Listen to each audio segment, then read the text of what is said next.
ముందుగా వంకాయలను రౌండ్గా కట్ చేసుకొని సాల్ట్ వాటర్లో డిప్ చేసుకోవాలి. నెక్స్ట్ ఒక బౌల్లో అల్లం వెల్లుల్లి పేస్ట్, నెక్స్ట్ కారం, కొంచెం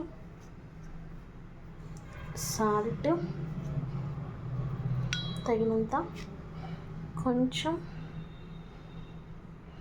కారం మిక్స్ చేసేసుకొని ఒక్కొక్క పీస్కి మనం పట్టించుకోవాలి.